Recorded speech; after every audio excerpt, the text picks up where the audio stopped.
Paranomalies podcast would like to thank Twinkle Twinkle Little Store, located in Cheyenne, Wyoming, for sponsoring our show. Good evening, Jason. Hey, Aaron. How we doing, man? Doing good. Doing good. Back from vacation. I was back last week, but I didn't feel well. I feel much better this week. You look a lot better this week. Thank you. Yeah. The cough is still kind of out with us. the cough is still kind of lingering, but yeah, feeling much better. I think I look much better too. Oof, it was rough last week. Yeah, you're not sweating, and yep, it was.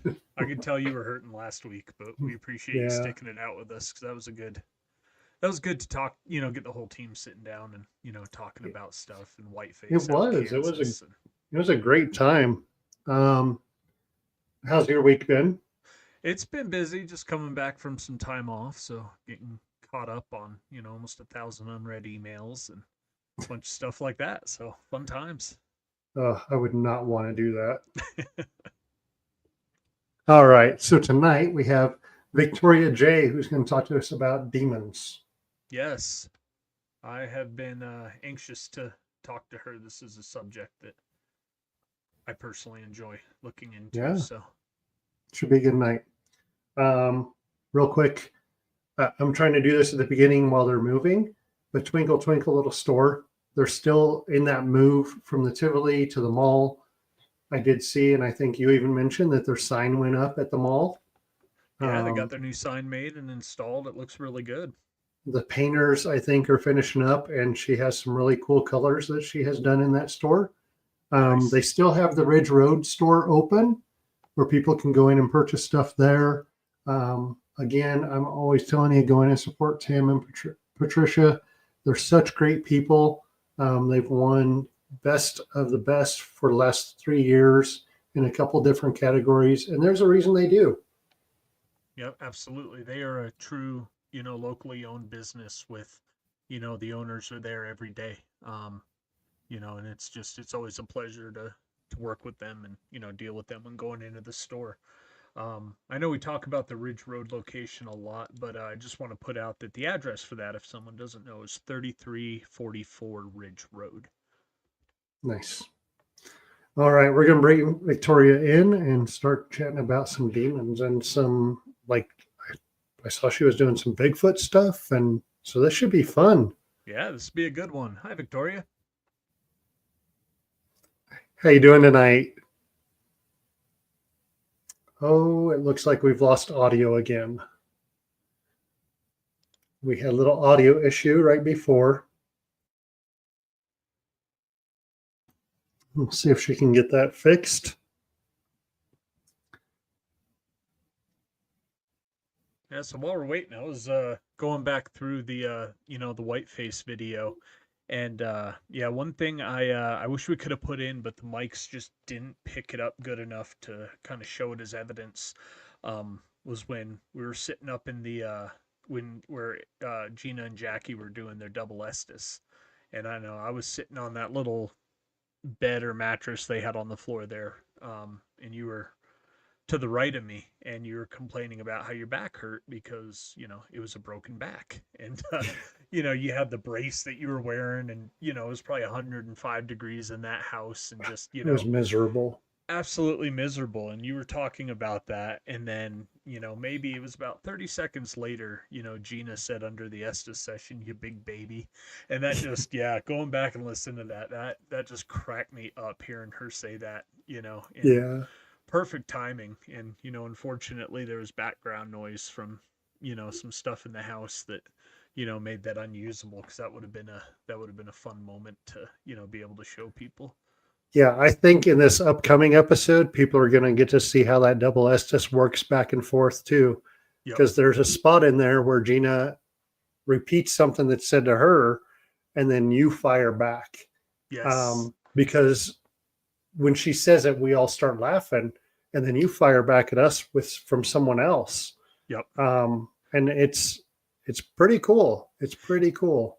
It is. And yeah, it's really weird to look at your own Estes session, and just realized, like, yeah, I remember saying that. And, it's so weird. You're completely contained, right? Got no clue what's going on. You're just blurting stuff out. And then you go back and watch it, and it's like, oh my God, stuff was making sense. Right. Like, All right. She's giving us the thumbs up. So we're going to bring Victoria back in. All right. Can you guys hear me now? There yep, we hear you go. great. Yeah. Awesome. How you doing tonight? Pretty good. Good. So we are excited to chat with you, not only about this book you have, The Classification of Demons, but you're also a local in Cheyenne right here with us as well. Mm-hmm. Nice. Yeah, I haven't done very much, unfortunately, in Wyoming. I'm a little bit more connected to like East Coast events because they're doing a little bit more out there. But, I'd like to get involved in the community out here. Yeah, that's we talked to a bunch of our friends that are back east, and that's our thing out here. The Oh, history okay. from back east goes back 200, 250 years.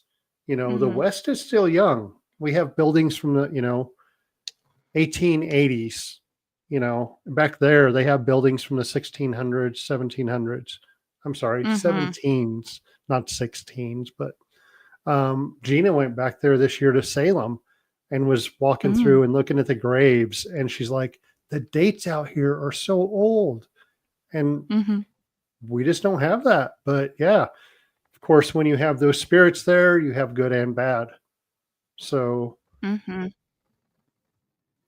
tell us a little bit about yourself. What got you into what you do, or tell us what you do too. Sure. So I am a researcher and a podcaster. I tend to look at demonic phenomena, but I've started to expand because there are so many different types of, usually negative is what I tend to gravitate towards because I find it so fascinating. But I tend to look at demonic experiences, phenomena, and narratives, and also media and the way that media affects the way that the public thinks they know a lot about demonology when in fact they don't know a ton. So I'm usually trying to help people understand their experiences. Ever since my thesis, which I got my master's from USU, Utah State, and I went through this classification system in it and then turned that into a book called The Black Hours. Ever since it went online, I have had a bunch of people reach out to me with their experiences, but a lot of people don't realize that it may not be demonic. Just because it's negative, it's not automatically demonic. There are a lot of things that I personally look for that would tell me whether or not it was, and those things aren't present in their narratives. So that's how I started that sort of, but my story begins in 2014. I was 19 and I unfortunately had a possession experience, and that's in a little bit more detail in the front of my book. But it was terrifying. My research later proved that it was actually not a demon. And then I started to just try to find out what was going on. But by that time, I had gotten to Utah State. The topic I had picked just wasn't working for me. It was about horror movies and fairy tales. But now, like, once I realized that, I was like, okay, what else do you know something about? And I had done a lot of research on demons, thinking that that's what my experience was. So now I'm here. Very nice. Aaron, you're muted. We're still new. I'm still learning. I do it every It's week. real. It is real, yes. Would you mind going into that possession that you had, if you don't mind sharing that? Just a little bit. I Yeah, know it's no in your problem. book and we want people to check out your book, but if you could share a little bit of that. Oh, yeah, of course. People are always very interested in that. To be honest, so you guys know about the Roland Doe case, right? Yes. So that one, Ronnie Hunkler, which was his real name, he talked about it in a way that I find to be helpful to explain it to other people. It is like it happened to somebody else. So I don't remember it super, super well because of how many times I've sort of like talked about it and released it. But what I can tell you is that it started with nightmares, horrific nightmares of horrific imagery and just like all these demons, and it was awful. And then I stopped sleeping because I was terrified, and I stopped being able to eat because I would just throw it up. And genuinely, like, part of it definitely was that I have generalized anxiety disorder. And at that time, I didn't know about it. But there were other things that were happening to me and to my family at the time that proved to me that this was not just, a mental breakdown. I personally think it's easier to accept that that's what it was, and to be like, oh, yep, no supernatural here, even though the supernatural's been a part of my life since I was a very small child because I happen to be psychic. Not in any super impressive way, like nothing you see on TV, but I've lived with the supernatural for a long time. And this somehow happened. I didn't call it. I didn't do anything that would attract it to me. So it's difficult to say why it happened, but now I'm leaning towards that it might have actually been a djinn because Okay. they don't have to obey the same rules as demons do. Mm. But yeah, it was Cool. awful. And I was taken to a mental institution in Vegas where I was living at the time. And I continued having very strange experiences. And I woke up with a cigarette in my mouth and my glasses not on. And I'm blind as a bat without my glasses. And I don't smoke. So I had no idea where I was. I had to work back. I had been there 3 days.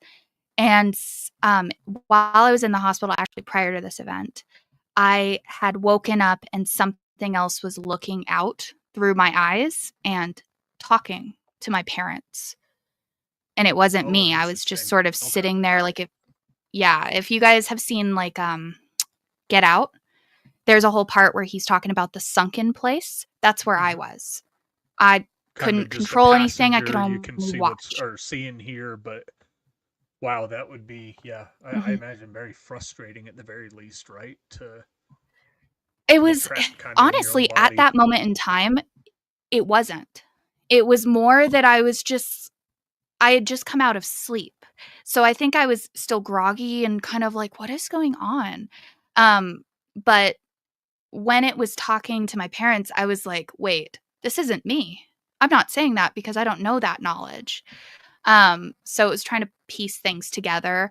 But I think if I'd been awake longer, it would have definitely been frustrating. So what can you say what led you to believe it may be a jinn versus, like a Christian type demonic entity? Sure. So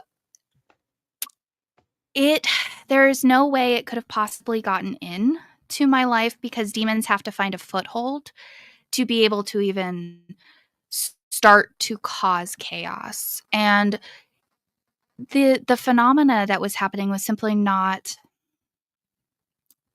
intense enough or malicious enough. And when I did feel it inside me, it was a cold and cruel thing, but it was not evil.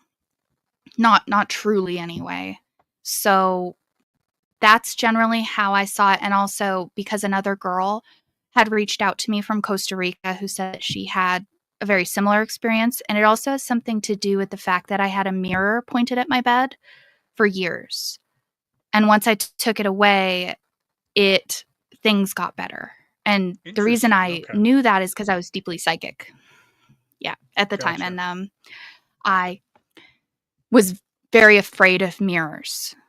Probably because I knew on some level that's how it was accessing me.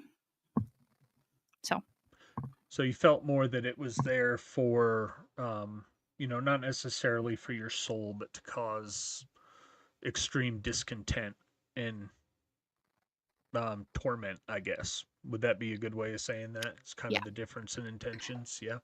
So, I think so. It took a while for me to be able to get rid of it. I think it wanted worship, to be honest. It wanted me to worship it. And it's like, okay, this is not a great way to go about it, to like mess right? up my life. And what are you doing? Like, I just Yeah. think some spirits are a little counterintuitive. But yeah, I was able to get rid of it with a friend of mine who's a left-hand practitioner. Okay. And this all happened in Las Vegas.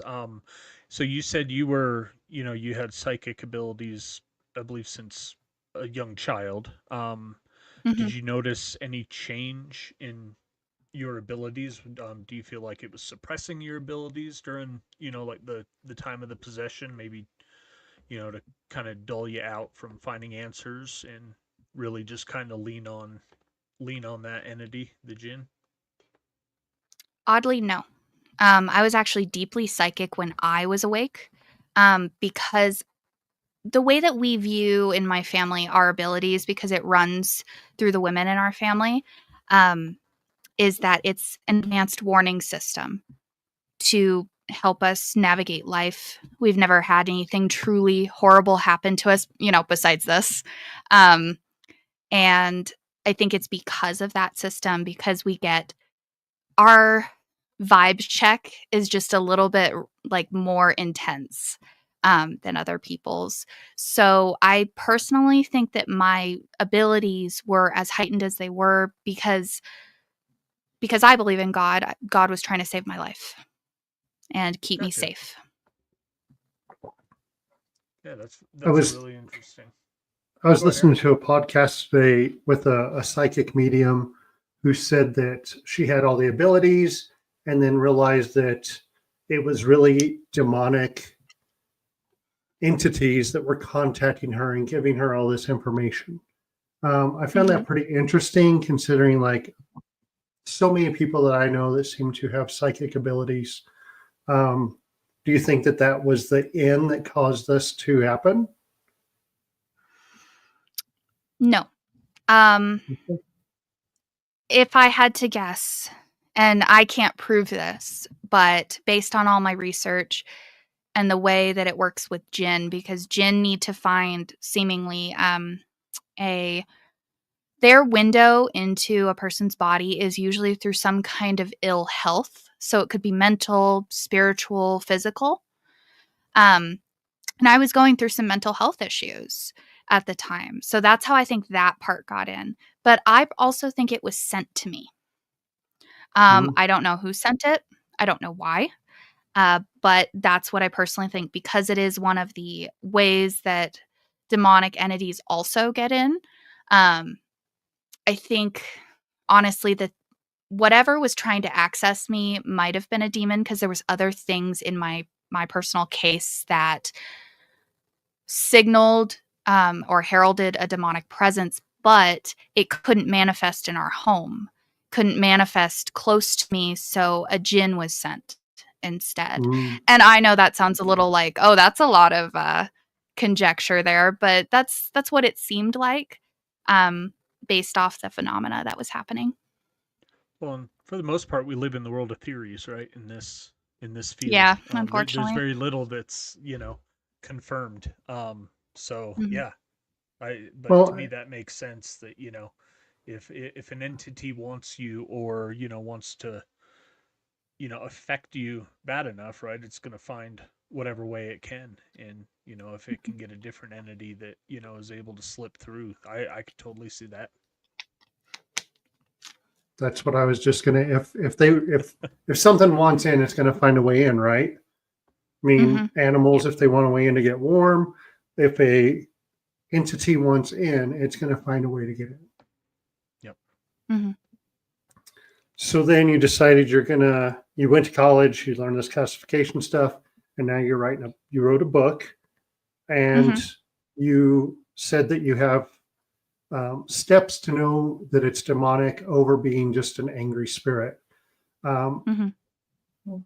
and we don't need to know every one of those, but can you talk to us about a couple of those that is going to tell you the difference between those? Oh yeah, of course. So I actually have an acronym for it. I call it EPIM, Evil Presence, Intensity, and Malice. Those are the things that are going to separate a demon from any other type of spirit. Evil presence, you will always feel an evil presence. It's not going to be like a very negative thing. It's going to be you feel you are in the presence of true, unholy, horrific evil that makes you want to run because it is so dark and so deeply malicious toward humans that it not only wants to kill you, it wants to torture you too. And you can feel how much it wants to. They hate all humans. There's never been, in my experience with this system, a situation where a demon has ever helped a human being. Every single thing they do is malicious. So that also explains malice. Also, intensity, it's going to be about a 20 on a 10-point scale. Their phenomena is probably the most powerful outside of, like angelic. They, as far as negative phenomena goes, I've never found anything equal to it.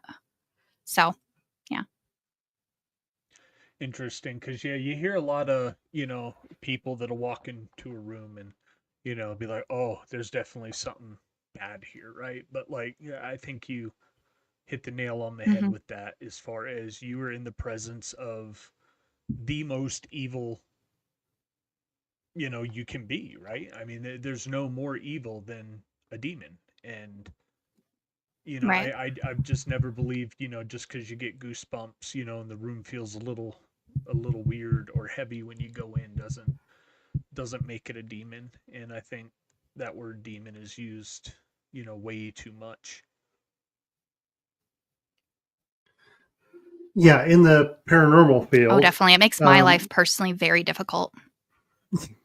Yeah, in the paranormal field, in the shows that you're seeing on TV, that demon gets people views, and that's what the media is about. That's what Ghost Adventures or any of those are about, right? They want to get the views because they have sponsors. And what's going to draw that in? The scary stuff. So if you say demon, then that's what people are going to watch. And honestly, I don't think even watching some of those that you see what you're talking about, that intensity to 20 and that complete terror of someone going in.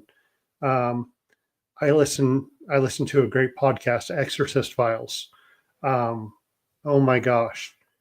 The priests that do those guys are phenomenal. I love listening to it and hearing that stuff. And some of the stuff that they see, yeah, they're walking in and it just, like, listening to the stories, and they kind of reenact it with actors. Just listening to it, it's crazy. And to know that people have to deal with some of this stuff is horrible. So with your book, are people contacting you, and is that cases that you have documented? Or tell us a little bit about your book now. So because so few of the cases where people reached out and I actually thought that was demonic, because most of the time I'm having to tell people, no, that's not what I think it is because of this, this, this, and this. A lot of people, oddly enough, don't really believe me. It's like, you reached out to me for my expertise. I told you what it was. And they're like, well, I don't believe in that. And I'm like, okay, well, it's not a demon. If you brought in an exorcist, that's not going to help. But that's why I didn't use people's personal experiences. If somebody did have a really interesting one, I would definitely include it. But unfortunately, they're very rare. It's very rare to have a true demonic case. And I would never wish that upon anybody. So, yeah, that's why I didn't really use people's cases, because I think in the paranormal field, we're working on the same 15 to 20 cases.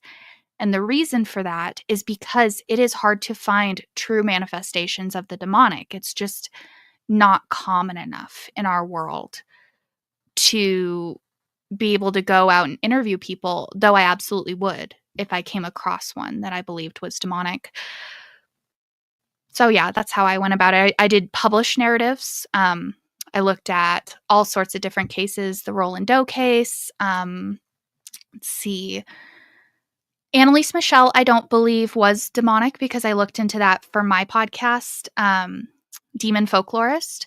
And that one just didn't have the intensity. It didn't have so there's a bunch of other markers. That's what I call it when you are looking at a case and they have certain types of phenomena that keeps showing up over and over again in each of the demonic cases, each of the skinwalker cases, yada, yada, yada. Because there are things that will come up. And one of them is that when an exorcist bade this thing to come out, it would not. It had the ability to resist. That is not in the demonic. Demons are very much bound by divine law. And if somebody invokes the name of God or Jesus, they have to bend. It's why they hate religious iconography so much. So that's yet another marker. They're going to have like an allergic reaction or intense anger or some kind of horrific reaction towards Christian iconography coming out.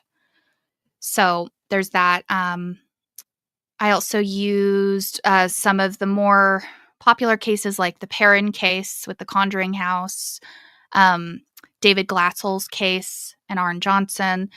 So like I looked into all of these and I know there's a lot of animosity towards the Warrens and some of it's kind of deserved. I'm not going to sit here and be like, I hate them because I don't. I think they had they had the best of intentions, but it is possible that later on the research wasn't lining up or they needed money. I'm not sure. I didn't know them. So I can't speak about the type of people that they were. But if they were exaggerating these cases to sell their books, they were using real phenomena because I found it in other cases that weren't connected to them. So if they were exaggerating some parts, it was something they have seen before. So what would you recommend for, say, an investigator gets a, they're investigating a private residence and they feel that, based off, your evidence requirements, that they could be dealing with a demon.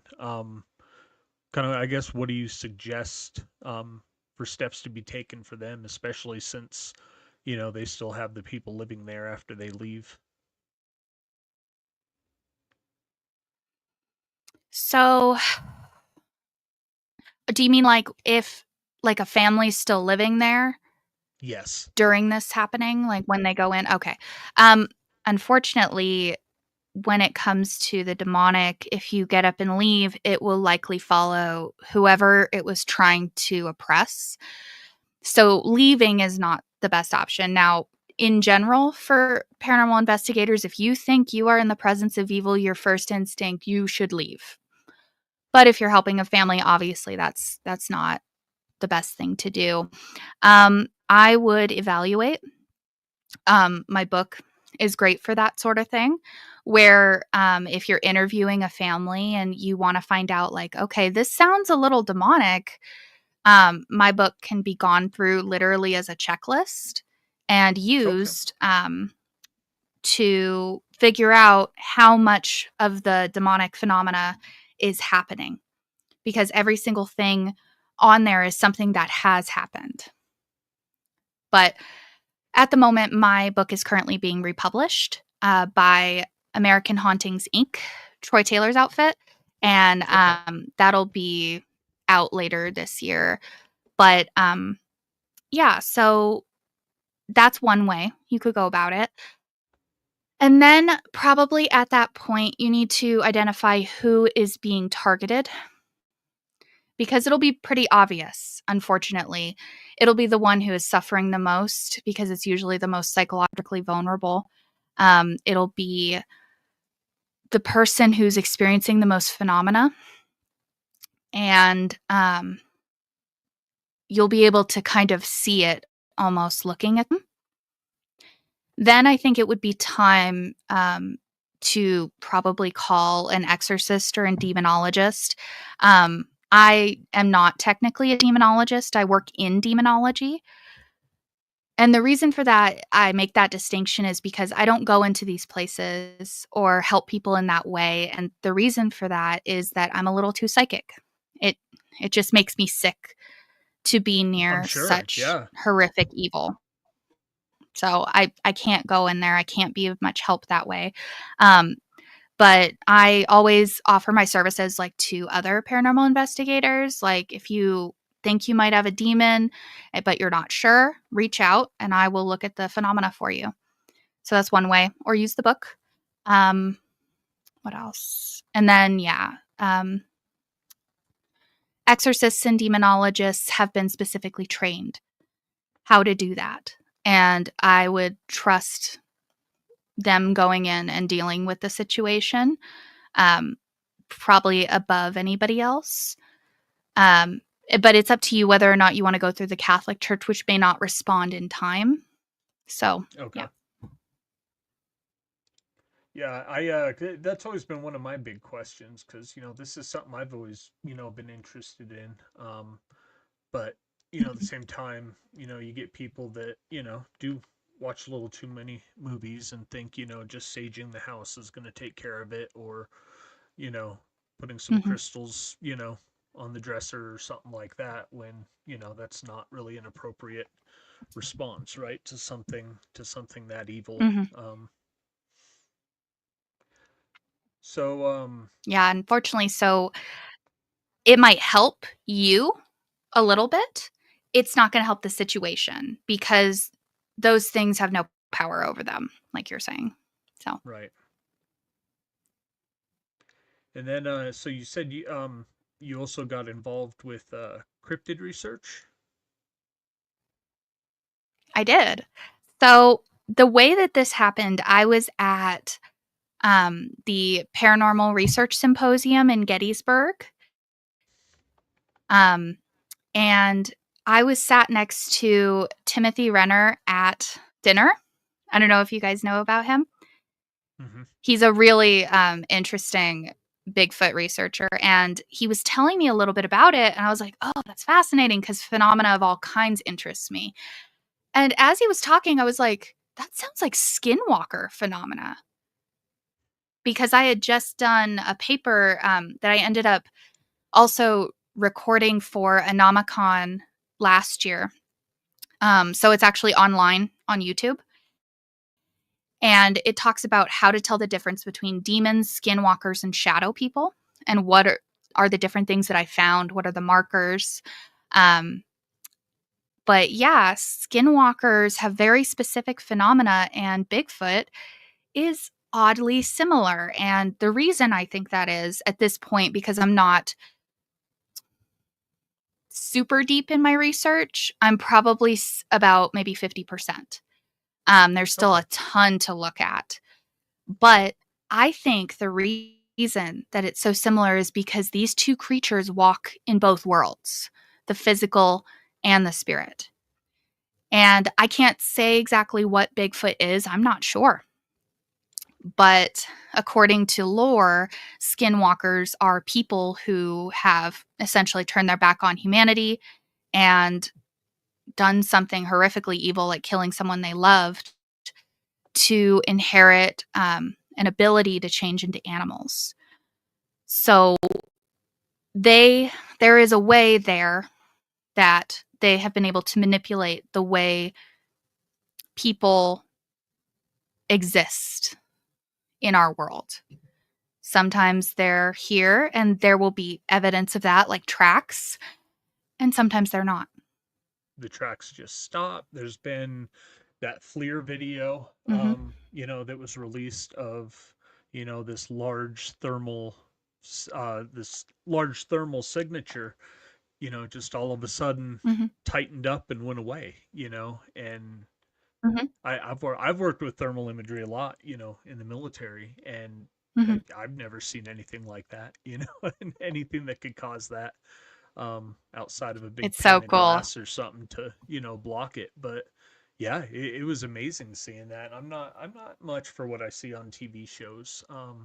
But I got to meet some of the people from Expedition Bigfoot at the Bigfoot Festival up in Estes a couple of years ago, and Oh, cool. talking to them, she put on a wonderful Oh, awesome. presentation. Yeah, and yeah, that was very compelling evidence they got, up in the mountains with the thermal Mhm. imagery. So, and yeah, you're in a decent place now for Bigfoot research. I know they've Mhm. got different It's variations out fascinating. east. Yeah, the only thing you can do better is live like what in the Northwest, right? Oregon and Washington. But Right. But yeah, so um what I think is happening over at Skinwalker Ranch, because those stories came up probably the most profusely as I was researching. Um I saw that I think it's a portal field. I think it is a place where there is some kind of natural deposit of something, because Bigfoot tends to be in areas where there is some sort of natural deposit, be it iron, quartz, even water. They gravitate towards those places likely because there's energy emitting from them. And portal fields simply are an area, it seems like, where the veil is thin. And everybody seems to be using these portals. Bigfoot is sighted on Skinwalker Ranch. Skinwalkers use it. Extraterrestrials, depending on what you believe UFO, UAPs are, they are also seen in this context. Sometimes Bigfoot is even seen driving the extraterrestrial vehicle. Like, it is insane how connected these things are. And they're also connected to older stories like fairies. And it seems they've been here for a while. And whatever they are, they're not fully um, flesh and blood, but not fully spirit either. We would yeah, I have think more evidence, I interdimensional, think, if they right? were Yeah, fully flesh and blood. And also, yeah, and we would see their devastation probably of these areas with how big they are of what they're eating. If they were like, because it seems like in these narratives, they tend to kill animals, but I don't think they eat all the time. Otherwise, there would be like a lot more of that happening. And that's kind of sort of these smaller isolated incidents, or vegetation. If they were more like omnivores or vegetarians, you would see that evidence in the forest, wouldn't you? But we don't. So I don't think that they're eating and living in our physical reality all of the time. And what I love about Bigfoot research is that people are totally like, okay, maybe this isn't a fully flesh and blood creature. Maybe it is interdimensional. So it's been really cool. yeah, I totally agree. I think if you look, just at what a pack of wolves can do, to to an ecosystem in a certain environment, right? They'll decimate an elk herd, or the deer herd, or the antelope herd. Mm-hmm. What with the requirements, that say just a couple, fully grown Sasquatch would, you imagine would have to, eat, Mm. on a, to maintain that caloric level they require for that size, that the elk herds would be decimated. Same, you'd see the same type of effects that you see with these wolf packs when they move into places. So maybe they eat half here and half there, or they just don't really have the requirement. Or are we seeing one part of a fourth dimension, inhabiting creature? So since we can't, comprehend that space, right, in the 4D, that are they, is that why they're kind of in and Mm-hmm. out with us, right? Mm-hmm. Hard to say, but that's what I love about the paranormal. We may never know, but we're trying to inch closer to the truth every day with our research. Absolutely. And then you can look at, how the same type of what you say, the portal fields is interesting, because then you get into the missing 411 aspect of it. where a lot of these people are seen in areas where Sasquatch was Mhm. sighted, missing time, and it always Mhm. seems to be near, water or large boulder fields, particularly granite. And these people will just disappear. They'll find their shoes and socks, stacked up next to a boulder, and the person's just gone. And Mhm. sometimes they're never found, and sometimes, like some kid Mhm. was found, I think, 13 miles away in less than a day from where, he was last seen. Mhm. No shoes and socks through a forest. Mhm. Tell me how, a young child could do that. And then you've got, the Mesa Verde Bigfoot like cases where, children. yep, Maybe it took one. yep. Yeah. And there's been stories about kids talking about how they've been cared for one in a cave. They got lost in the woods and something large cared for them, made sure that they were warm and, was feeding them for the time it took for them to Mhm. be found.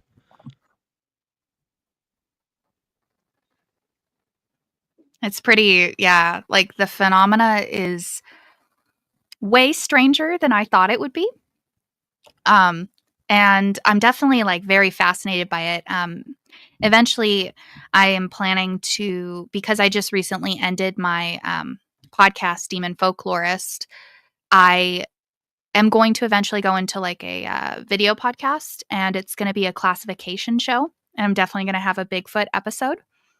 Nice. But yeah, like I've only just begun to like peel back the layers of how fascinating Bigfoot anomalies are and the way that they seem to affect the world based on sight, sound, smell, and feeling, because that's how I organize my classification systems, because that's the way we perceive the world.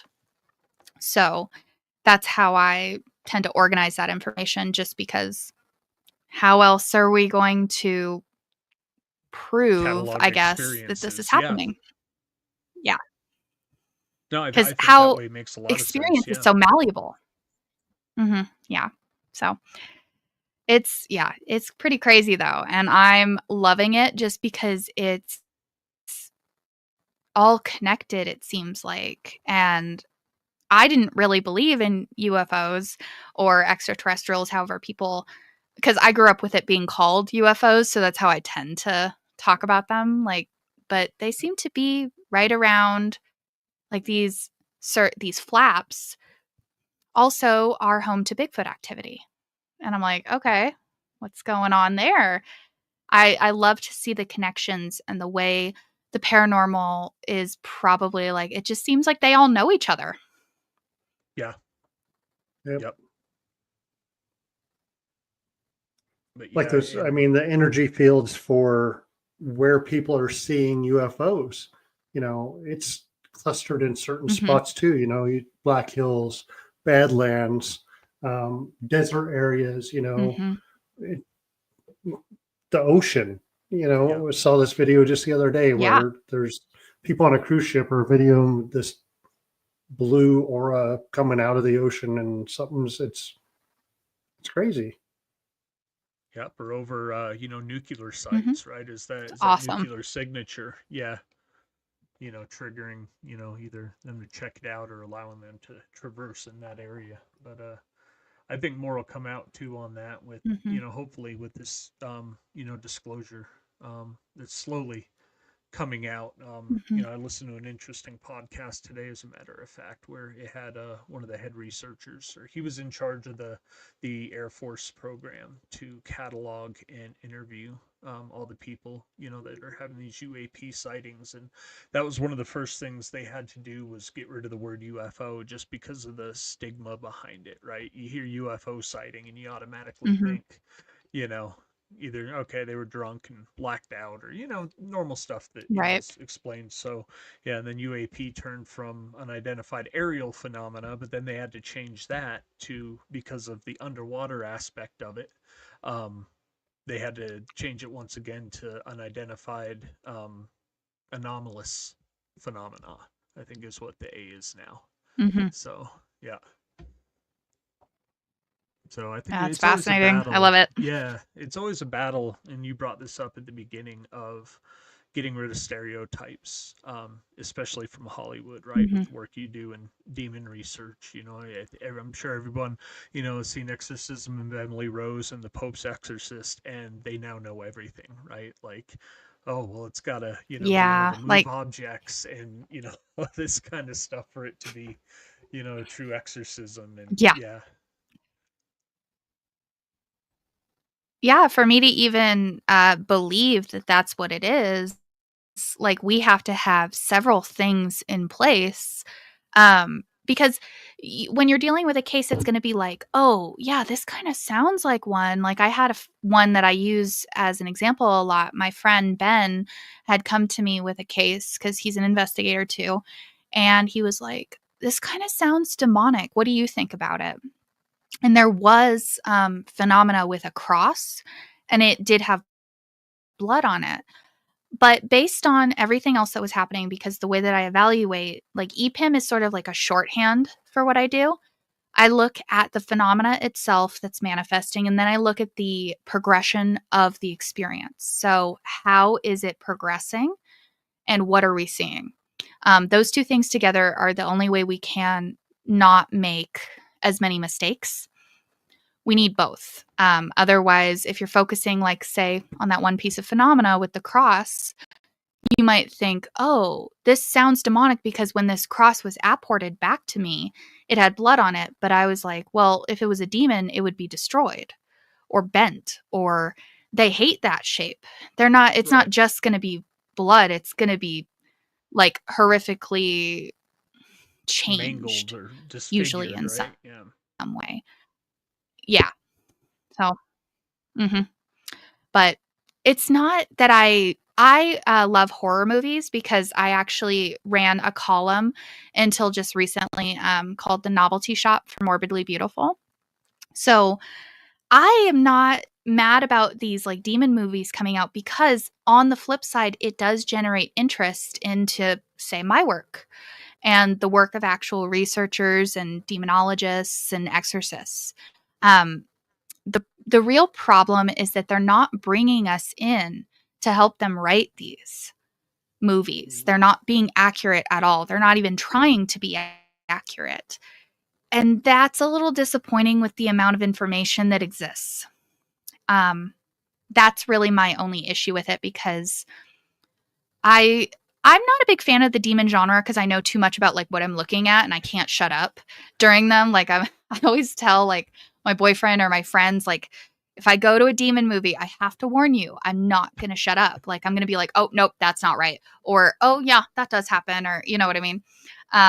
So it's one of those things, but it's not so much that they're making these movies or these shows, it's that they're not trying. And that demonologists and exorcists have even reached out to these different studios and offered their services free because they want to see this case or this movie or what have you represented correctly.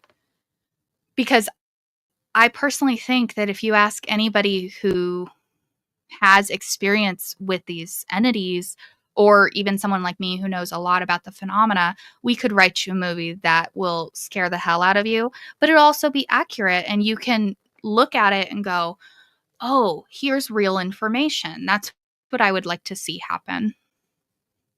Yeah, I wonder how that does happen because you had the same thing with like military movies for the longest time, right? As they didn't really have, good advisors on there, and Mhm. I'm the same way with those types of movies that you are with, demon movies. I'm like, oh my god, his rank's on backwards. They wouldn't wear their hat like that. You know what I mean? Like nitpicking every little thing, but I think like you Right? said, as they get Yeah. advisors, it's going to be, they can make those changes, but it doesn't affect the content, right, or the quality.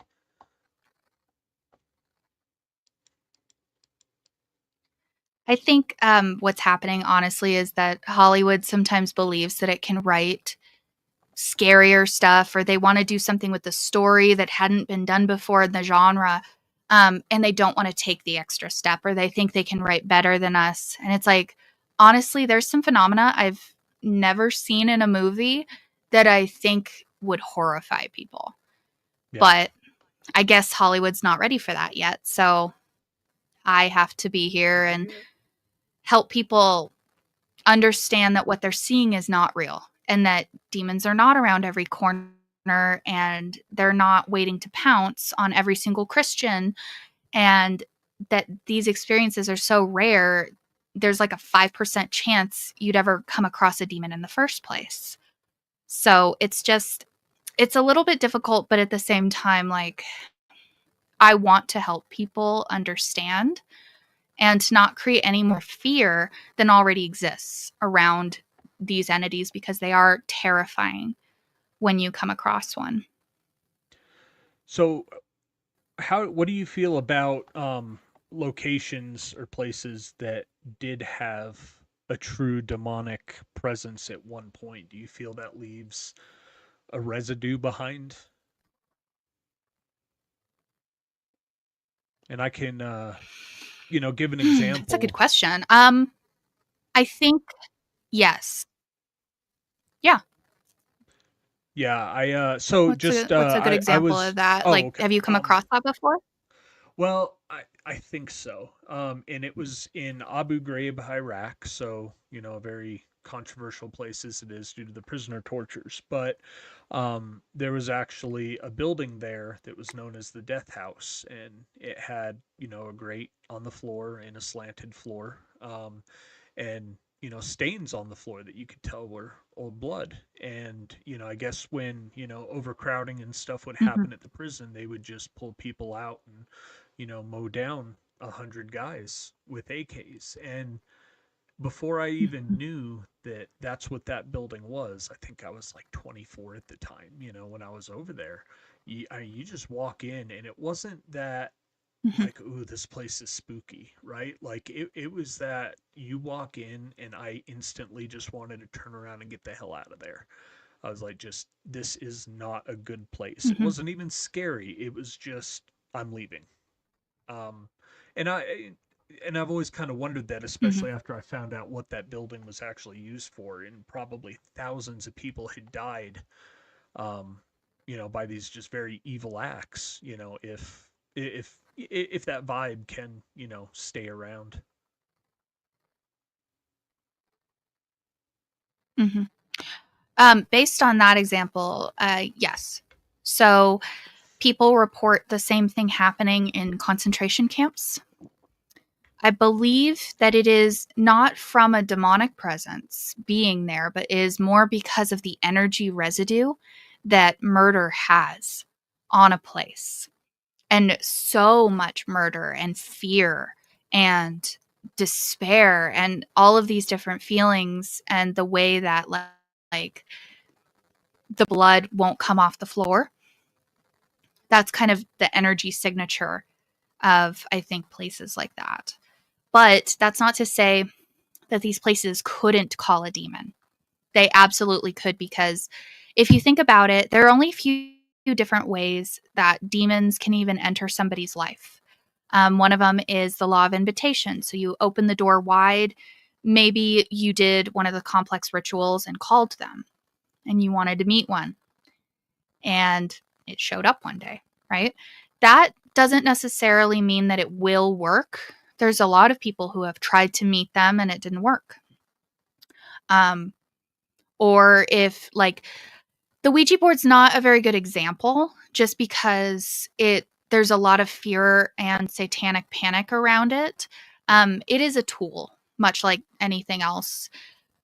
But if you don't know how to use it, if you don't know how to close the board properly, if you aren't trained in the best way to go about this, or you have like preconceived notions about how this is going to go, it might affect your ability to talk to something, and or even like what you're going to talk to, because opening the board does not mean you're going to have a good experience. It is a risk, much like anything with the paranormal. When you go into a place, you could walk out with some kind of attachment. It could be a human attachment, but that's not a good thing for a living person to have. So as far as the Ouija board, demons are not at the end of every single session. There are a lot of spirits that will posture as demons, but They're definitely not. It's just that they feel the fear, and they want to cause more fear because it's easier to manifest on negative energy than it is positive energy. So there's that. But yeah, so I don't remember what my original point was, but we'll circle back eventually. I always do.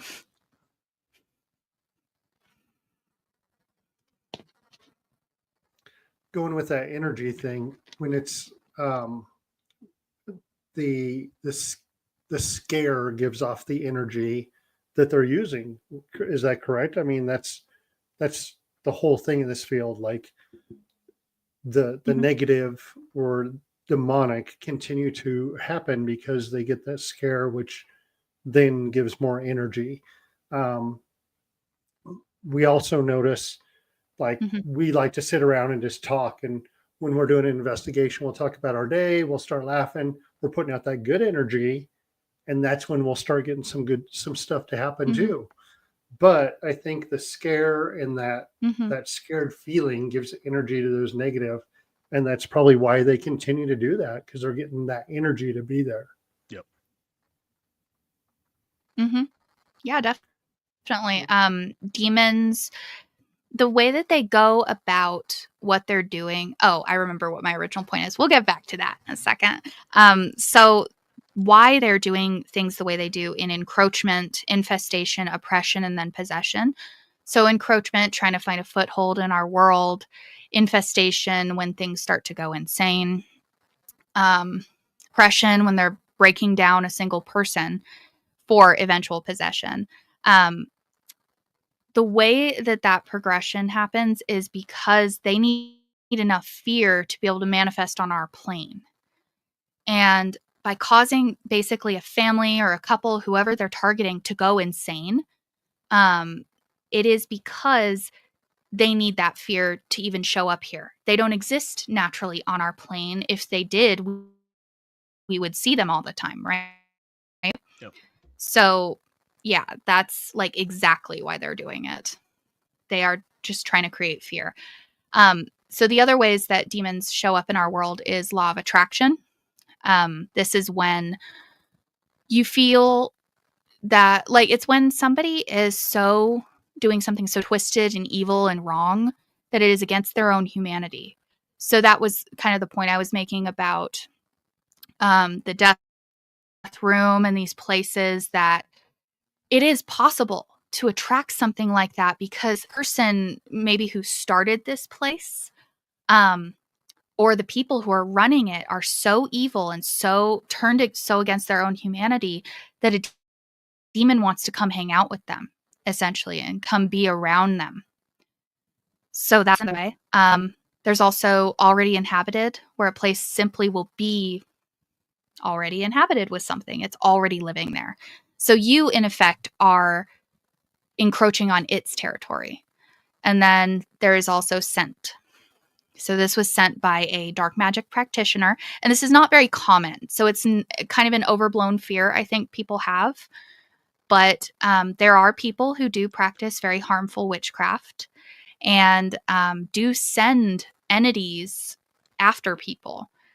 And it sort of bypasses certain, like, footholds that demons have to get in otherwise, which are the other three.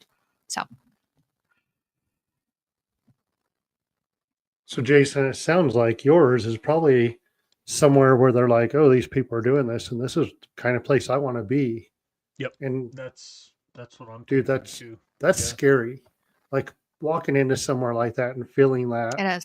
You know, we've walked into some places where, like, oh, it's a little different in here tonight than normal, but I couldn't imagine walking in and just being like, no, don't even want to be near here. Don't ever want to come back here. Don't ever want to do this.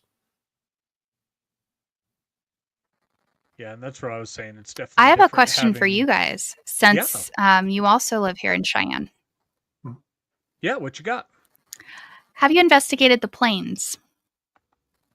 No, I have not. We have not. Have you ever But investigated there? Okay. No. But I grew up with my grandmother, who was a maid there. Back in the 70s, they had 2 bars, and my dad managed both the bars. and my grandmother's brother was Uh-huh. a maintenance man there. The Plains is Oh. 100% haunted. I have never been in the basement, but I was told that there is a corner in the basement that back in the 70s, 80s that no one would ever even want to go close to. And they never did. The Macy's owned the building, and they were phenomenal people. Growing up and getting to hang out with them, with my grandmother being there, I was hanging down there all the time. In fact, that's where I learned to hustle pull against railroaders, and it was a great time growing up there. Nice. But yes, 100% know the Plains is haunted, and know that there's something in the basement that people do not like. Okay. I was just curious because I walked by there one time and that was too close for me. There is something there that wigs me out and I won't get any closer than that. Oh, interesting. So. Wow. I've also heard there's a very good spirit on a different floor from people who have been inside, but I wouldn't know personally. I was just curious if you guys had ever been there. I've never even been in the building. I find those buildings probably hard to investigate because they're never going to be empty. You're never going to get a good investigation in somewhere like that.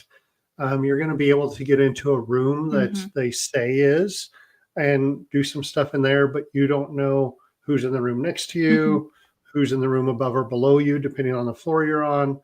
So, yeah. That's fair. Yeah. But yeah, if you ever do go in there, just be careful. There's something in there that I won't go near. Wow. Maybe that's that whole basement thing. Yeah, it very well could be.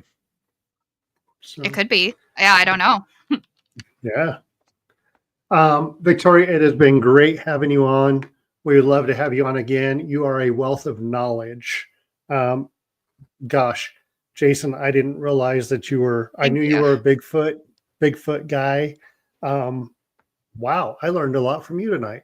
Like, it was pretty cool just sitting here listening to that stuff. Yeah, I love all the UAP stuff coming out now, and it's finally getting the attention I think it deserves. Yeah. So. Yeah, interdimensional. I've heard this interdimensional thing with Bigfoot a few times now, and that's something we need to find a Bigfoot person and get them on and chat with them about that. And as you do more research, we'd love to have you back on and discuss it more. Let us know when the book is available again. We would, even if we don't have you on, we'd like to make sure that people know that that's available again. Because I will be purchasing that. Yeah, same here. Awesome. Thanks for coming on. There is a version of it that is still out. Yeah. Thank you. There is a version of the book that's still out, but it's not a great version. I think I just sort of dropped the ball when it came to editing. And it's just not the best version that's out. And now it's not even sold on Amazon. Probably best, except for if you want to pay like $65 or something crazy. But yeah, I will have a new version of it out fairly soon because I'm almost done with the edits. But Awesome. yeah, I will definitely let you guys know. And a good person, actually 2 good people to talk to if you guys want to talk Bigfoot stuff is Tim Renner and Josh Cushing. They did Where the Footprints End, Volume 1 and 2, and I'm using their research. They were the ones I had met at Gettysburg. Fascinating stuff. And they're able to connect the dots in a way that's extensive. So definitely check out their books and get in touch with them if you want to talk to Bigfoot people. Will do. Thank you. We will check into that. We're going to let you go for the evening. And again, just let us know when that's out. And we'll let our listeners know. Victoria, it's been great having you on. All right. Absolutely. Thanks so much. Thanks for having me. If you want to hang out in the green room, we'll catch up with you. Wow. Yeah, that was. Yeah, I've been waiting to have someone on that I could, talk a little bit of Like demonology with, because I it's knew so that you hard were to a find. Bigfoot person, buddy. Yeah. Holy cow. Yeah, I That told you. was cool to It's- see here and watch you like Bigfoot, all that. And I Yep. was like, that's cool. Yep, I love it. We always talk ghost and we're always doing spirit stuff. And I want to dip into fairies. Like the fairy thing really is cool to me, the fae stuff. So Yeah, we thank everyone for absolutely. coming and listening tonight. When Victoria has the new book, the new version published, we will let everyone know. And stay warm because we didn't talk about it, but it's super cold here again. It's cold. All right, everyone have a good night, and thanks for watching. Everyone. The Paranomalies podcast would like to thank Twinkle Twinkle Little Store, located in Cheyenne, Wyoming, for sponsoring our show.